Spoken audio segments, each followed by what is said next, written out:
Absolutely. I mean, when the pilot was first touted around the Hollywood studios, every actor wanted to be part of it. And Matthew Perry basically read the part of Chandler and was desperate to do it, but was signed to a sitcom based on baggage handlers at LA Airport in 2004 or something. So they had to fight for him to be part of Friends? Yeah, basically, he was desperate, but was Fox who commissioned this weird sitcom, basically like, no, absolutely, you're contracted, you must stick with us. And then after the execs watched this pilot, they said, this is rubbish, you're released.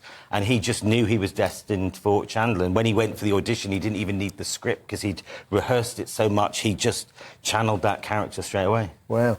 And what makes the show so endearing as well is that natural chemistry they have. I mean, if you see some of the outtakes, some of the bloopers, they're in hysterics, and the live audience was such a key part. It generated that feeling of spontaneity, but genuine, in-the-moment humour. Yeah, exactly. And you talk about chemistry. The execs were so keen to get that right that when they were all cast, they basically got a private jet, flew them to Vegas, and basically they had the six of them had this team bonding exercise, basically, and they said, once you've done this weekend, your life will change forever. And I suppose, incredibly, it went on for 10 years, 10 seasons, and they remained friends right through. Even when Matthew Perry actually talks about, he doesn't even remember filming 3 of those seasons because he was so high. Exactly. He says, like, the last season he believed was the most successful because that's when he sort of tried, he thought he'd sort of beaten his demons, so to speak. And you're interested when you say 10 years, because there are some certain sitcoms which you think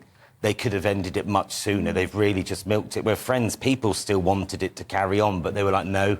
And as a collective, when they first started, they were all on different salaries, but they all ended up on the same salary. That's right, I remember hearing about that. Yes, they decided to all join together and have exactly the same salary each. Exactly, because there's always a debate when Friends is discussed from a comedy point of view of who is the protagonist, and actually they all are. It's probably the most equal sitcom that's ever been created, because in different episodes, different ones, take that main lead, and that's what made it interesting. It's interesting that people. I was going to say, those of us who know it really well, now, how many? I watch it every time it ever comes on. I could almost tell you the next line. Who were the 3 producers? Oh, Kaufman. Right? Yes. Kaufman, Crane. Yes. Yeah. Why do I know that? Because it came up all the time. And also on the reunion programme, they talked a lot about how they chose and cast those 6 people because it mattered so much to get it right. Yeah, because there's so many sitcoms that could have been much better, but the casting initially was so wrong, and they got it spot on.